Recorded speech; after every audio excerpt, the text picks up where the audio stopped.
Hello दोस्तों, LK unique study channel में एक बार फिर से आपका बहुत बहुत स्वागत है। पिछले वीडियो में हम लोग पढ़ चुके हैं गोलीय दर्पण क्या होता है। इस वीडियो में हम लोग पढ़ेंगे गोलीय दर्पण से संबंधित परिभाषाएं। दोस्तों, गोलीय दर्पण से संबंधित परिभाषाएं पढ़ने से पहले आपको यह जानना जरूरी है कि गोलीय दर्पण क्या होता है। हालांकि पिछले वीडियो में हम लोग गोलीय दर्पण को अच्छे से पढ़ चुके हैं। यहाँ पर हम आपको हल्का हल्का गोलीय दर्पण के बारे में रिवाइज करा देते हैं। तो मान लीजिए ये हमारे पास कोई कांच का खोखला गोला है। सपोज दैट ये किसी पारदर्शी कांच का खोखला गोला है, ठीक है। सेम उसी प्रकार यहाँ पर मान लीजिए हमारे पास कोई कांच का बना हुआ पारदर्शी खोखला गोला है। अब हम लोग क्या करें, अगर ये जो कांच का खोखला गोला है इसके बाहरी पृष्ठ पर अगर हम लोग पारे की कलई तथा लाल ऑक्साइड का पेंट कर दें तो ये होगा कुछ इस प्रकार से, ठीक है। और ये जो अंदर वाला तल है ये मान लीजिए परावर्तक तल है। परावर्तक तल से मतलब वह तल जिस तल पर जब प्रकाश की किरणें गिरती हैं तो प्रकाश की किरणों का परावर्तन हो जाए, उस तल को हम लोग कौन सा तल कहते हैं? परावर्तक तल, ठीक है।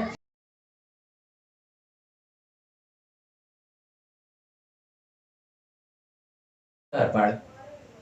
दोस्तों, अब हम लोग गोलीय दर्पण की परिभाषा की बात करें तो उसके अनुसार गोलीय दर्पण कांच के खोखले गोले का काटा गया एक भाग होता है जिसके एक तल पर पारे की कलई तथा लाल ऑक्साइड का पेंट और दूसरे तल या दूसरा तल परावर्तक तल हो, उसे हम लोग क्या कहते हैं? गोलीय दर्पण। अर्थात यहाँ पर दोनों बातें फॉलो हो रही हैं कि एक तल जो है वो परावर्तक तल है और दूसरा जो तल है वो कलई किया हुआ तल है। अर्थात यहाँ पर ये क्या है? ये गोलीय दर्पण है। अब हम लोग बात करते हैं गोलीय दर्पण से संबंधित परिभाषाएं। दोस्तों, गोलीय दर्पण से संबंधित परिभाषाओं में अगर हम लोग सबसे पहले बात करें तो ये होता है कि किसी भी गोलीय दर्पण का वक्रता केंद्र किसे कहते हैं? सेंटर ऑफ कर्वेचर किसे कहते हैं किसी भी गोलीय दर्पण का, ठीक है। तो देखिए, ये बात आप लोग जानते हैं कि जो गोलीय दर्पण होता है वो कांच के खोखले गोले का काटा गया एक क्या होता है?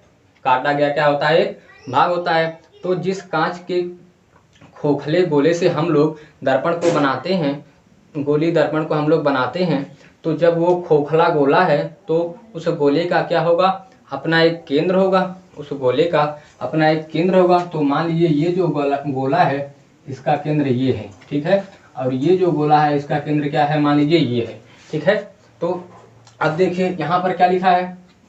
उस गोले के केंद्र को जिसका कि दर्पण एक भाग है, उस गोले के केंद्र को जिसका कि दर्पण एक भाग है, उसी गोले के केंद्र को ही हम लोग इस गोलीय दर्पण का वक्रता केंद्र कहते हैं। यानी कि जिस गोले से हम लोग गोलीय दर्पण को बनाते हैं उसी गोले के केंद्र को ही हम लोग इस दर्पण का वक्रता केंद्र कहते हैं। मान लीजिए ये जो हमारा गोला था इसकी जो त्रिज्या थी वो 5 सेंटीमीटर थी। कितनी थी? जिस खोखले गोले से हम लोग दर्पण को काट कर बनाए थे उस गोले की त्रिज्या मान लीजिए 5 सेंटीमीटर थी, ठीक है। और अगर हमसे कोई पूछता है कि इस M1 M2 दर्पण का आप हमको वक्रता केंद्र बताइए, तो हम क्या करेंगे? जिस गोले से हम लोग काट कर दर्पण को बनाते हैं उसी गोले की त्रिज्या जितनी रहती है उतना डिस्टेंस, यानी कि डिस्टेंस कितना है? 5 सेंटीमीटर। तो हम लोग इसके सरफेस से 5 सेंटीमीटर दूरी नाप कर एक ऐसी बिंदी लगा देते हैं और कहते हैं कि इस M1 M2 दर्पण का वक्रता जो केंद्र है वो यही है, ठीक है। इसके सरफेस से 5 सेंटीमीटर की दूरी पर है। ठीक है, अब देखिए, अब हम लोग हल्का हल्का यहाँ से 5 सेंटीमीटर त्रिज्या लेकर इसे एक काल्पनिक हम लोग गोले के रूप में मतलब ऐसे बना देते हैं।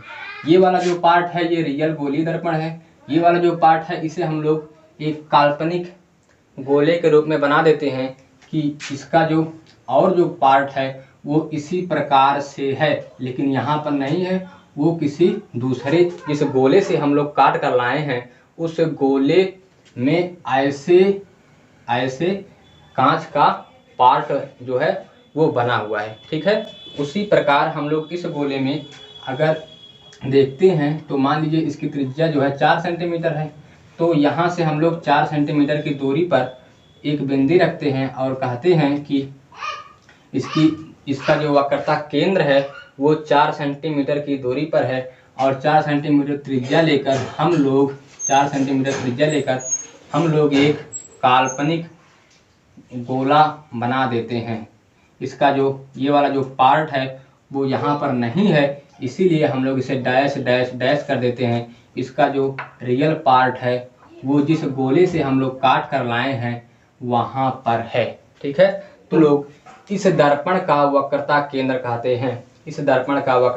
कहते हैं उस गोले के केंद्र को जिसका कि दर्पण एक भाग है। ठीक है, गोलीय दर्पण के वक्रता केंद्र को हम लोग कैपिटल C से प्रदर्शित करते हैं।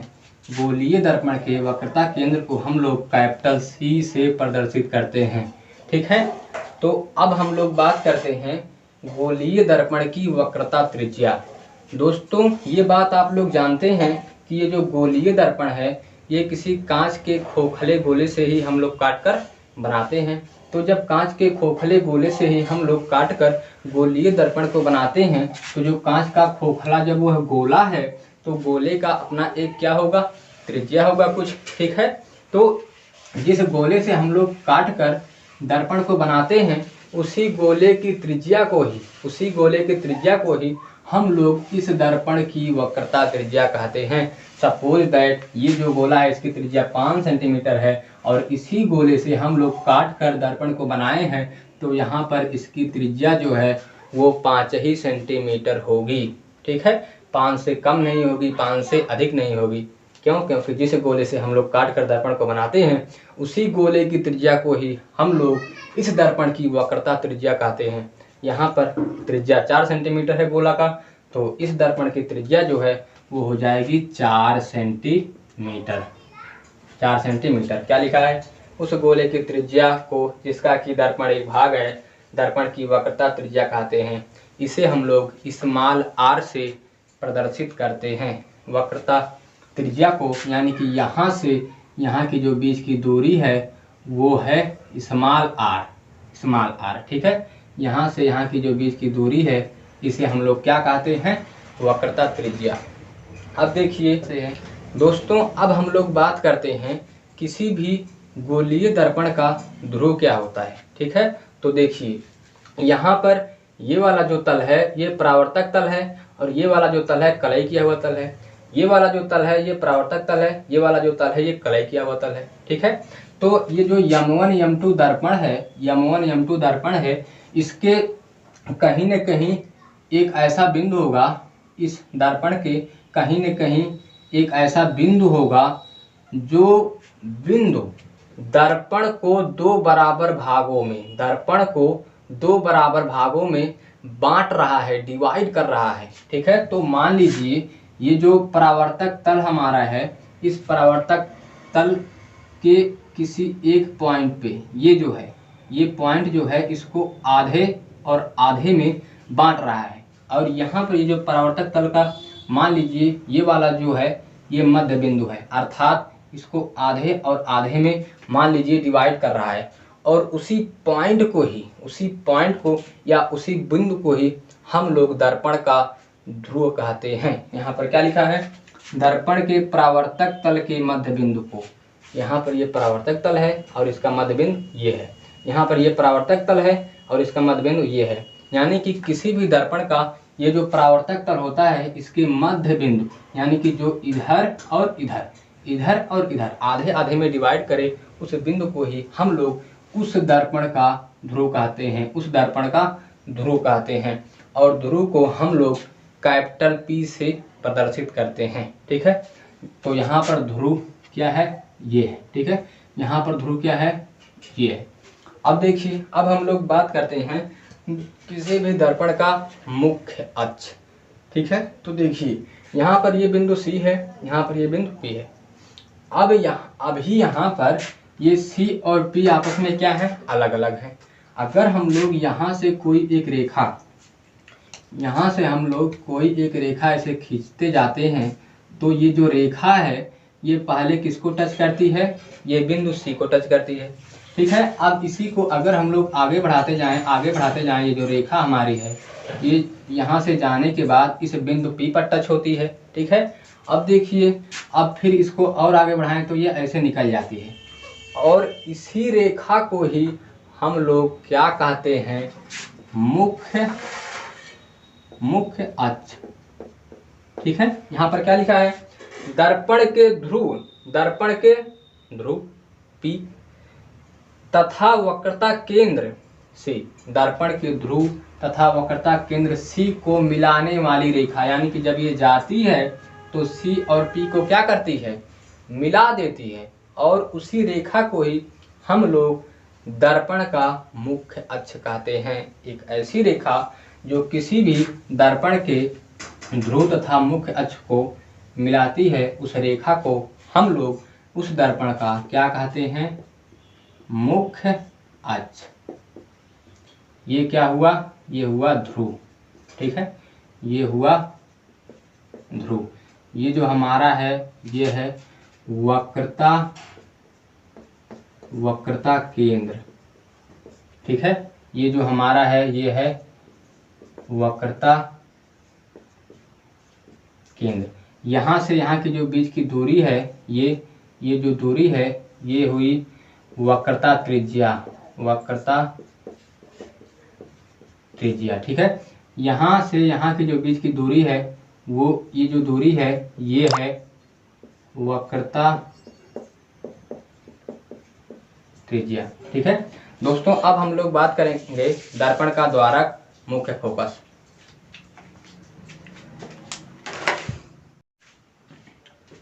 दोस्तों, अब हम लोग बात करते हैं कि किसी गोलीय दर्पण का मुख्य फोकस क्या होता है। तो देखिए, मान लीजिए हमारे पास कोई अवतल दर्पण है, सपोज दैट ये अवतल दर्पण है। ठीक है, अब देखिए ये जो रेखा है ये है मुख्य अक्ष, ये जो रेखा है ये है मुख्य अक्ष। ये बिंदु P जो है ये है अवतल दर्पण का ध्रुव। ये जो बिंदु P है ये अवतल दर्पण का क्या है, ध्रुव। ठीक है, अब देखिए यहाँ पर लिखा क्या है, दर्पण की मुख्य अक्ष के समांतर आने वाली प्रकाश की किरणें। दर्पण है, ये मुख्य अक्ष है, तो मुख्य अक्ष के समांतर आने वाली प्रकाश की किरणें। ठीक है, ये जो सभी प्रकाश की किरणें हैं ये किसके समांतर हैं, मुख्य अक्ष के समांतर किरणें। दर्पण से परावर्तन के पश्चात, तो ये बात आप लोग जानते होंगे कि जब ये दर्पण है तो यहाँ पर जब प्रकाश की किरणें जाती हैं, जाने के बाद इनका क्या होगा, उसी माध्यम में ये किरणें वापस लौट आएंगी, अर्थात इन किरणों का क्या होगा, परावर्तन होगा। ठीक है, तो ये जो किरण है जाने के बाद ये फिर उसी माध्यम में इस पृष्ठ से टकराकर वापस लौट आती है। ठीक है, वापस लौट आती है। उसी प्रकार ये जो किरण है ये भी वापस लौट आएगी, और ये जो किरण है ये भी वापस लौट जाती है, और ये जो किरण है ये भी वापस लौट जाती है। सभी किरणें मुख्य अक्ष के समांतर जाती हैं। जाने के बाद अवतल दर्पण के परावर्तक तल पर टकराकर फिर उसी माध्यम में वापस लौट जाती हैं, अर्थात इन किरणों का क्या हो जाता है, इन किरणों का परावर्तन हो जाता है। ठीक है, परावर्तन होने के बाद ये जो सभी किरणें हैं वो किसी एक पॉइंट पर एकत्रित होती हैं, यानी कि किसी एक पॉइंट पर सभी किरणें मिलती हैं। ठीक है, तो वही पॉइंट जहाँ पर सभी किरणें परावर्तन के पश्चात मिलती हैं, उसी बिंदु को ही हम लोग इस दर्पण का मुख्य फोकस कहते हैं। ठीक है, अब देखिए, अब मान लीजिए हमारे पास कोई उत्तल दर्पण है। ये मान लीजिए हमारे पास उत्तल दर्पण है। ठीक है, ये जो रेखा है ये है मुख्य अक्ष, मुख्य अक्ष उत्तल दर्पण। ठीक है, M1 M2। अब देखिए सेम उसी प्रकार यहाँ से बहुत सारी प्रकाश की किरणें अगर जाती हैं तो जाने के बाद ये जो परावर्तक तल है इस पर टकराकर इन किरणों का भी, ये जो किरणें हैं इनका भी सेम उसी प्रकार से क्या होगा, परावर्तन। तो ये किरणें जब यहाँ से ऐसे जाती हैं तो इस पृष्ठ पर पहुँचने के बाद ये परावर्तित होकर फिर उसी माध्यम में वापस लौट जाती हैं, यानी कि इन किरणों का भी क्या होता है, परावर्तन। ये यहाँ से टकराने के बाद कुछ इस माध्यम में इस प्रकार से लौट जाती है। ठीक है, अब देखिए, अब अगर हमारे पास कोई एक श्रोता है जो यहाँ से बैठकर इन किरणों को देख रहा है। ठीक है, तो जब वो इन किरणों को देखता है, इन किरणों को जब वो देखता है तो उसको ऐसा लगता है कि ये जो प्रकाश की किरण है, ये जो प्रकाश की किरण है ये यहाँ से नहीं, ये जो प्रकाश की किरण है ये यहाँ से नहीं, ये प्रकाश की किरण यहाँ से आ रही है। ठीक है, कहाँ से, इस वाले बिंदु से आ रही है। ठीक है, उसी प्रकार यहाँ पर बैठा हुआ जो व्यक्ति होगा उसको लगेगा कि ये जो प्रकाश की किरण है वो यहाँ से आ रही है, और ये वाली जो किरण है वो भी लगेगा कि इसी पॉइंट से आ रही है। ठीक है, लगेगा कि इसी पॉइंट से आ रही है। ये थोड़ा सा टेढ़ा है, ये कुछ इस प्रकार से होगा, इस प्रकार से। ठीक है, अब देखिए यहाँ पर लिखा क्या है, दर्पण की मुख्य अक्ष के समांतर, दर्पण की मुख्य अक्ष के समांतर जाने वाली जो प्रकाश की किरणें हैं, दर्पण से परावर्तन के पश्चात, दर्पण से परावर्तन के पश्चात, दर्पण से परावर्तन के पश्चात मुख्य अक्ष के जिस बिंदु पर मिलती हैं, परावर्तन के पश्चात मुख्य अक्ष के जिस पॉइंट पर मिलती हैं, मुख्य अक्ष के जिस पॉइंट पर मिलती हैं या मिलती हुई प्रतीत होती हैं, या तो मुख्य अक्ष के किसी पॉइंट पे वास्तव में मिलती हैं, या तो मुख्य अक्ष के किसी पॉइंट पे मिलती हुई प्रतीत होती हैं, मिलती हुई प्रतीत होती हैं। उस परावर्तन के पश्चात किसी पॉइंट पर, मुख्य अक्ष के किसी पॉइंट पर प्रकाश की जो किरणें हैं वास्तव में मिलती हैं या तो मिलती हुई प्रतीत होती हैं। तो यहाँ पर जो श्रोता होगा वो देखेगा इन किरणों को तो उसको लगेगा कि ये जो प्रकाश की किरणें हमारे पास आ रही हैं, यहाँ से आ रही हैं, वो उसको लगेगा कि ये प्रकाश की किरणें यहाँ से आ रही हैं और ये किरणें यहाँ पर मिल रही हैं। ठीक है, या तो मिलती हुई प्रतीत होती हैं, ये सभी प्रकाश की किरणें या तो मिलती हुई प्रतीत होती हैं या तो वास्तव में मिलती हैं। तो उस बिंदु को ही हम लोग उस दर्पण का मुख्य फोकस कहते हैं, उस दर्पण का मुख्य फोकस कहते हैं। ठीक है, तो मेरे हिसाब से आपको मुख्य फोकस समझ में आया होगा। अब हम लोग पढ़ते हैं फोकस दूरी। ठीक है, एक बात और, मुख्य फोकस को हम लोग कैपिटल F से नोटेशन करते हैं, अर्थात ये जो पॉइंट होगा ये होगा मुख्य फोकस यानी कि कैपिटल F, और यहाँ पर ये जो पॉइंट होगा ये इस दर्पण का मुख्य फोकस होगा अर्थात कैपिटल F। ठीक है, अब देखिए फोकस दूरी किसे कहते हैं। Focal length. ठीक है, तो देखिए ये जो दर्पण है, इस दर्पण का ये जो पॉइंट है ये है ध्रुव यानी कि P, और ये वाला जो पॉइंट है ये इस दर्पण का क्या है, मुख्य फोकस। उसी प्रकार ये जो उत्तल दर्पण है इसमें भी यहाँ पर ये जो पॉइंट है ये है ध्रुव यानी कि P, और ये जो है ये है मुख्य फोकस। तो देखने वाली बात यहाँ पर ये है कि ये जो ध्रुव है और मुख्य फोकस है, अगर इसी के बीच की दूरी को ही हम लोग ले लें, या किसी दर्पण के बीच की, किसी दर्पण के ध्रुव तथा मुख्य फोकस के बीच की दूरी को हम लोग नाप लें, तो उसी दूरी को ही हम लोग उस दर्पण की फोकस दूरी कहते हैं, उस दर्पण की फोकस दूरी कहते हैं। कहाँ के बीच की दूरी, उस दर्पण के मुख्य फोकस तथा ध्रुव के बीच की दूरी को ही हम लोग उस दर्पण की फोकस दूरी कहते हैं। यहाँ पर ये जो दूरी है, ये वाली जो दूरी है, ये इस अवतल दर्पण की क्या है, इस अवतल दर्पण की फोकस दूरी है। और यहाँ पर ये जो दूरी है, ये वाला जो डिस्टेंस है, ये जो दूरी है, ये इस उत्तल दर्पण की फोकस दूरी है, ये इस उत्तल दर्पण की फोकस दूरी है। ठीक है, तो मेरे हिसाब से आपको फोकस दूरी समझ में आया होगा। अब हम लोग बात करते हैं फोकस तल। ठीक है, तो दोस्तों यहाँ पर क्या लिखा है, वह तल जो मुख्य फोकस से होकर जाता है तथा मुख्य अक्ष के लंबवत होता है, उस तल को हम लोग क्या कहते हैं, फोकस तल। ठीक है, तो देखिए, तो मान लीजिए ये वाली जो रेखा है, ये वाली जो रेखा है ये क्या है, उस दर्पण की मुख्य अक्ष। अब ये जो मार्कर है, अगर हम लोग इसे क्या मान लें, इस दर्पण का मुख्य अक्ष।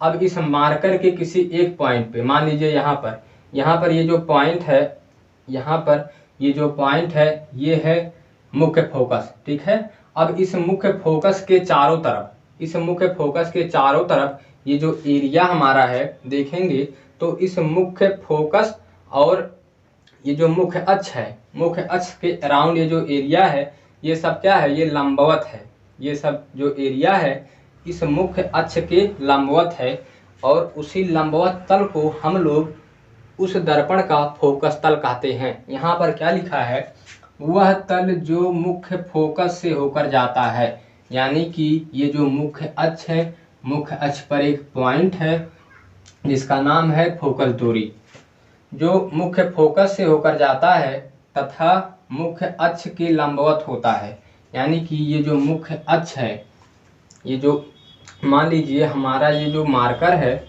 ये है मुख्य अक्ष, तो इसके चारों तरफ ये जो एरिया है, इस मुख्य अक्ष के ऊर्ध्वाधर ये एरिया है, यानी कि लंबवत ये तल जो है ये सब इस मुख्य अक्ष के सापेक्ष लंबवत तल है ये सब, और वही लंबवत तल उस दर्पण की फोकस तल कहलाती है। ठीक है, क्या लिखा है, वह तल जो मुख्य फोकस से होकर जाता है, यानी कि ये जो तल हैं सब मुख्य फोकस से मतलब होकर जाते हैं, और ये जो सब तल हैं ये मुख्य अक्ष के लंबवत है। यानी कि ये जो मुख्य अक्ष है, मुख्य अक्ष पर एक बिंदु है मुख्य फोकस, और मुख्य फोकस से होकर वो तल जाता है और इस मुख्य अक्ष के लंबवत है। तो देखिए, मान लीजिए मुख्य अक्ष है, ये फोकस तल है, तो फोकस तल और मुख्य अक्ष के लंबवत ही तो है सब ये जो एरिया है, और उसी तल को हम लोग कहते हैं उस दर्पण का फोकस तल। ठीक है दोस्तों, अब हम लोग पढ़ते हैं किसी भी दर्पण का द्वारक क्या होता है। मान लीजिए ये हमारे पास कोई दर्पण है, मान लीजिए ये हमारे पास कोई अवतल दर्पण है। अब देखिए, अब अगर हम लोग ये M1 ये M2, अगर हम लोग इसके दोनों सिरे को हम लोग ऐसे मिला देंगे, तो ये जो डिस्टेंस होगा, ये जो दूरी होगा, ये इस दर्पण का क्या होगा, इस दर्पण का व्यास होगा। यानी कि यहाँ से यहाँ के बीच की जो दूरी है ये जो दूरी होगा इस दर्पण का क्या होगा, व्यास होगा। और इसी व्यास को ही हम लोग दर्पण का द्वारक कहते हैं। किसी भी दर्पण के दोनों सिरे को अगर हम लोग मिला देते हैं तो वो जो दूरी होती है उस दूरी को हम लोग उस दर्पण का व्यास कहते हैं, और उस व्यास को ही हम लोग उस दर्पण का द्वारक कहते हैं। ठीक है, तो मेरे हिसाब से आपको ये सब चीज़ें समझ में आई होंगी। अब हम लोग अगले वीडियो में पढ़ेंगे कि F=r/2 का संबंध कैसे सिद्ध करते हैं, उसका मतलब क्या होता है। दोस्तों, अगर वीडियो अच्छा लगे तो लाइक कीजिए, चैनल को सब्सक्राइब कीजिए।